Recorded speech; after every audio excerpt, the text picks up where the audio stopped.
Hi, my name is Richard Breeden, and I'd like to talk a little bit about the research project that I did for this action research class. My research purpose was to find ways in which teachers have successfully increased the parental contact or involvement in their own classes, because the problem I was seeing was that there wasn't a lot. So I was looking for teachers who already had some experience doing that.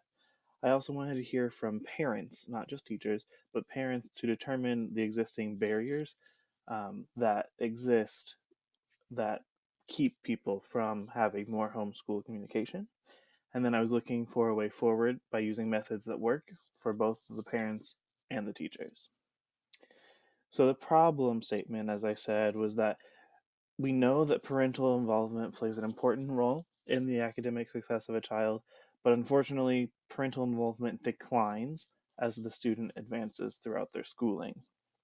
So I wanted to look at that problem and see how we could take some action to solving it.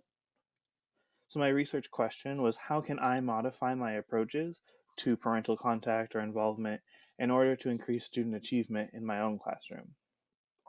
So I took a look at some literature before conducting this research.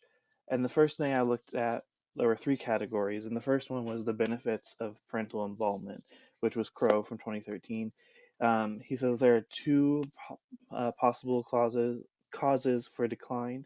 One, that the student needs more autonomy, that they're not reliant on their parent and their teacher as much, and then that there's less contact initiated by the middle schools and high schools. So that I knew that was something that I was going to look at, was how often that the schools were initiating contact. My second category of the literature was that the technology's role. I know that we live in the 21st century, so technology is all around us, and it's very important for communication. Um, so the research that I looked at said that parents see more benefit to saving time, and that teachers have more to respond to. So time isn't really a positive for them because there's more things for them to do and to keep up with. And the last section was other methods of parental involvement. This is not necessarily technology, but other techniques that schools have implemented. Les et al. Talked about having conferences at the beginning of the school or year as opposed to in the middle or towards the end, and having more of those and then being available to use them on different apps. So my three data sources for my research, well, I interviewed teachers first of all. I interviewed teachers from the elementary, middle school, and high school level to see if there were any differences in how they had methods there. I also looked at a parental survey, that of preferred methods of communications, asking them what barriers they had, what made it difficult for them to communicate with their children's teachers. And the last one I looked at were the school records from parent teacher conferences for the past 3 years in my own district. And we have made some changes to how we conduct parent teacher conferences. So I was looking at, with each year that we've made changes, what happened with the attendance numbers. So my data analysis, really from each one of those, there was a main point that I wanted to look at. So for data source one, I wanted to see what teachers saw. And from that, in those interviews, I found that the majority of teachers saw that technology does save them time. They preferred email and Class Dojo, as well as Remind, as ways to communicate more efficiently and more time saving for parents. I also, from data source two, from that survey, I looked at what parents want, and overall, it was convenience, whether that was time um, for scheduling or time as in how long it took them to communicate. They had some scheduling conflicts with coming face to face, and so they would like those resolved as well. And then I looked at the records.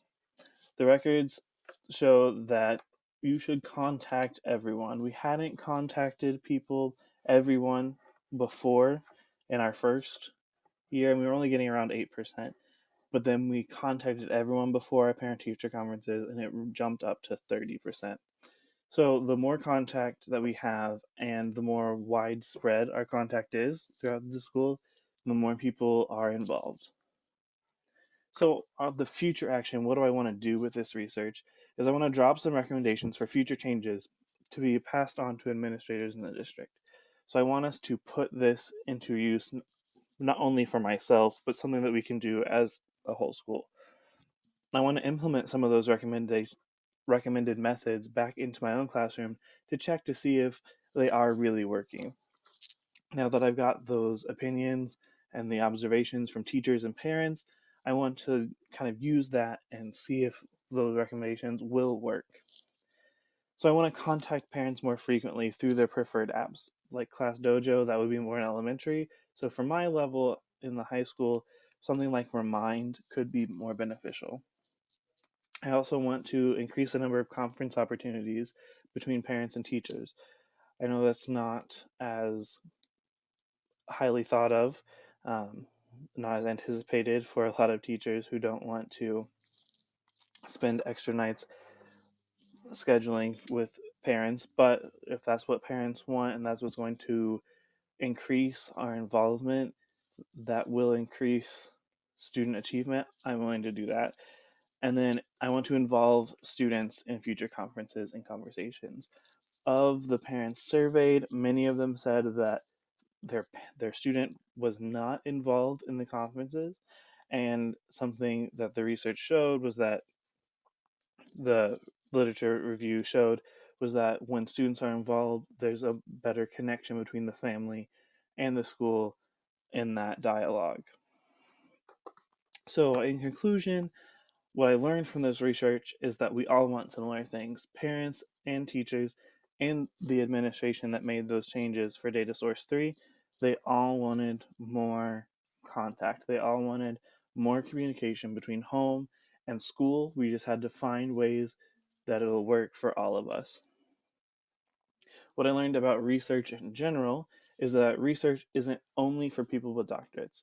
It's not just people who are going to publish to academic journals. I can do research in my own class and better my own practice and better the community that I serve through my own research.